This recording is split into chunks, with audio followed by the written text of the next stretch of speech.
It's September 13th, 1961. Around 150 Irishmen from A Company of the 35th Irish Battalion are gathering for mass at their base just outside the town of Jadotville in the Congo.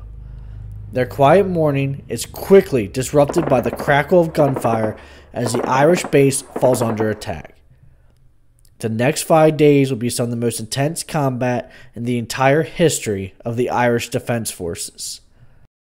Welcome to 20th Century Battles, and this is the incredible, true story of the Siege of Jadotville. To understand why Irish soldiers were even fighting in the heart of Africa to begin with, we need to go back a little over a year to 1960. The Congo had long been a Belgian colony since the late 1800s. The process of decolonization of European colonies across the world had been going on since the early 1950s, and the Congo was no exception.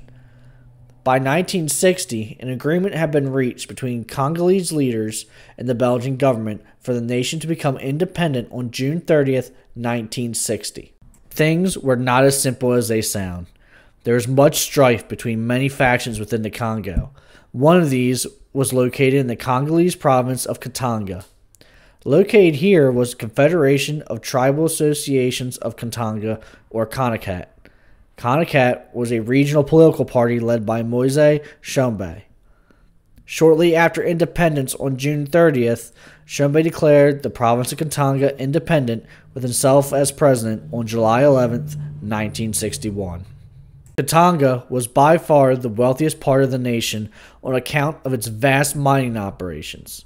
Tshombe was supported by the Mining Union of Upper Katanga, which was a Belgian mining conglomerate that controlled many of the most profitable mines in Katanga. The company also maintained close ties to the Belgian government. These close ties led to Belgium supporting the separatist state. Katanga began receiving military support from Belgium and also began recruiting white mercenaries to lead their locally recruited soldiers. Belgium also sent many of their own troops to the region under the guise of protecting their own citizens and maintaining order. These developments led to the central Congolese government appealing to the United Nations for help. The UN Security Council adopted Resolution 143, which requested the Belgians to withdraw its troops and authorized the UN to send troops to the Congo. The reported goals of the UN were to restore law and order, restore stability, keep other nations out of the Congo, and to help rebuild the economy. This role would change drastically as the operation continued. UN forces were quickly assembled and began arriving in large numbers, eventually peaking at 20,000. These included nearly 700 Irish soldiers. The Irishmen sent to the Congo represented the first overseas deployment of Irish troops in the history of the Republic of Ireland. Irish forces quickly became part of the ever-growing UN presence in the nation. A notable moment for the Irish peacekeepers occurred on November 8, 1960. On that day, a squad of 11 Irishmen were on a routine patrol when they were ambushed by a local Congolese tribe that had mistaken them for mercenaries in service of Katanga. 9 of the Irishmen were killed in the ambush. The attack represented the first combat that Irish soldiers had been in since the Irish Civil War 40 years earlier. By early 1961, the UN had been somewhat successful in restoring order, but the breakaway state of Katanga still held out, causing the UN to shift their focus onto the rogue state. By September, tensions had reached a boiling point between the UN and Katanga. The UN dispatched 156 Irish soldiers to Jadotville with orders to protect the white population of the city.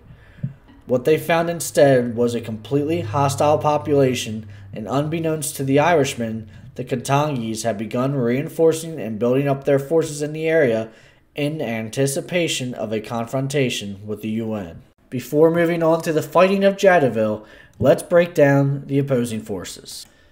The 156 Irishmen sent to Jadotville were members of A Company of the 35th Irish Infantry Battalion. They were led by Commandant Pat Quinlan. Quinlan was respected by his men, but like the rest of his company, he had no combat experience. The Irish also had 2 Ford Mark VI armored cars that were armed with a single turret-mounted Vickers machine gun. The Irish also had several crew-served Vickers machine guns, along with several 60mm mortars. On the Katangese side, they had 2,000 to 3,000 troops that consisted of Congolese natives led by experienced Belgian, French, and Rhodesian mercenaries. They also had multiple 81mm mortars and a French 75mm field gun. In addition to that, they were supported by a Fuca Magister jet. The plane was originally built as a trainer aircraft, but had been modified to carry a single machine gun and 2 underwing bombs. So I have a quick disclaimer here. The maps I'm using were created by myself based on 2 primary source maps that you can see here. Now I'll include the links to both of these in the description below. I have attempted to create as accurate a depiction of the battlefield as I can given the descriptions that are in these maps. The actual battlefield is likely built over today since Jadotville had a 1961 population of 89,000 compared to well over 600,000 today. So, with that being said, let's get on to the battle. On the morning of September 13th, most of the Irishmen began to attend Mass around 7 a.m. Some of them did remain in their trenches around this time as lookouts. Quinlan had ensured that his men always kept their rifles with them even while at Mass, due to the hostility of the populace and the risk of an attack. This persistence paid off as approximately 30 Katangese soldiers attacked the Irish and opened fire. They were caught by surprise to find the Irish defenses partially occupied, and by the swift reaction of the soldiers attending Mass, this small attack force was quickly repelled. Over the next few hours, the Katangese forces began to gather in full view of the Irish. Around 11:30 a.m., the Katangese launched their attack, utilizing mortar and artillery fire. The Irish were able to return accurate counterfire and were successfully able to destroy 3 of the Katangese mortars and the French 75mm gun. Quinlan realized that his position would quickly become untenable if the enemy brought overwhelming force to bear on his position. He therefore pulled his men back to a position that was on higher ground and was an area that was approximately 250 yards by 120 yards. This allowed for better fields of fire for his men and allowed for the quick shifting of his men to where they were needed. The Katangese continued their assault for most of the day using waves of several hundred soldiers at a time. The Irish utilized their 60mm mortars to break up the Katangese advance at long range. The inexperienced Congolese natives were unable to maintain their formations under such fire. As they closed in, the Irish were able to easily repel them. By late afternoon, the Katangese requested a ceasefire to collect their wounded and dead. Quinlan made contact with the mayor of Jadotville to see if he could put an end to the fighting. Instead, the mayor threatened to attack the Irish position himself unless the Irish surrendered. This request was promptly refused. On Thursday the 14th, the day was largely quiet until approximately 1 p.m. when a Katangan Magister jet began to strafe and bomb the Irish position over several hours. The Irish were able to respond with accurate ground fire that forced the jet to attack from higher altitudes and completely lose its accuracy. The Katangese only launched around 10 attacks total between Thursday and Friday, and each attack would consist of only 60 Katangese troops. The Irish had also been informed that the UN was attempting to break through to relieve them. On Saturday, a UN helicopter arrived to deliver water, but it was contaminated from being stored in oil drums. Katangese troops opened fire on the helicopter that revealed their positions that turned out to be much closer than the Irish had anticipated. For the next several hours, the two sides engaged in the fiercest fighting of the battle thus far. The Irish inflicted heavy casualties on the Katangese and forced them back from their positions. At this time, negotiations began between Quinlan and the Katangese commander, though no agreement was able to be come to. By Sunday the 17th, the situation was dire for the Irish. They were low on food, water, and most importantly, ammunition. The Katangese had begun to position their men on all sides in what looked to be preparations for another larger assault. Quinlan knew his position was nearly hopeless, but he attempted to find out if the UN relief column had broken through. he found out that the force had returned to base, that help was not going to come for at least several more days. At this time, he began negotiations for a ceasefire. The Katangese instead demanded the surrender of A Company. Quinlan was forced to accept or else risk a massacre of his men, and thus the siege of Jadotville came to an end. Before moving on to the aftermath of the siege, if you feel like you've learned something today, I'd really love it if you could hit that like button so this video can reach more people. Thank you. So to start off with the casualties, the Katangese are believed to have lost 200 to 300 killed and an unknown number of wounded, but that number is likely well into the hundreds.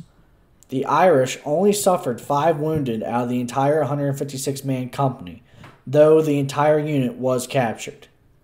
It truly was a testament to the training and the skill of the Irish compared to the relatively untrained Katangese attackers.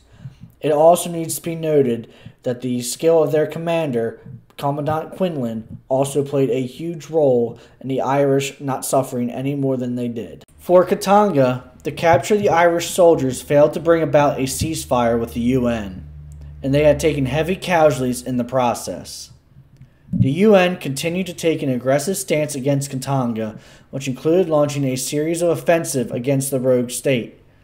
The Irish forces were heavily involved in these, which included the Battle of the Tunnel, where 3 Irish soldiers were killed. Ultimately, by early 1963, Katanga had been defeated and reincorporated into the Congo, though that nation's history of conflict was far from over, as various rebellions and insurgencies would plague the nation for years to come. The Irish would remain prisoners for approximately a month before they were traded to the UN and returned for Katangese prisoners. The members of A Company were then sent home with almost no fanfare. No medals were awarded, and the battle was viewed as a stain on the reputation of the Irish Army since the company had surrendered. This reputation especially reflected on Commandant Quinlan, and veterans pushed for the battle to receive proper recognition. In 2004, 7 years after Pat Quinlan's death, he and the men under his command were completely cleared of any misconduct at Jadotville. The battle was then commemorated in numerous ways by the Irish Defence Forces, including medals in 2017 that commemorated the battle and was awarded to the veterans of the battle or their next of kin. A Company was also awarded the first ever Presidential Unit Citation in the history of the Irish Defence Forces in 2016. Quinlan is now recognized as a well-versed and intelligent military commander that he was, and is now seen as a hero in Ireland. The Siege of Jadotville was also dramatized in the 2016 Netflix film of the same name. Thank you all for watching. If you enjoyed this video and are looking forward to future content that I post, please be sure to hit that subscribe button. I am altering my schedule a bit. My next video will be on the Srebrenica massacre, more commonly known as the Bosnian Genocide. That's going to be a very emotional and difficult story, but it needs to be told, so I really hope to see you guys there. Thank you, and have a great rest of your weekend.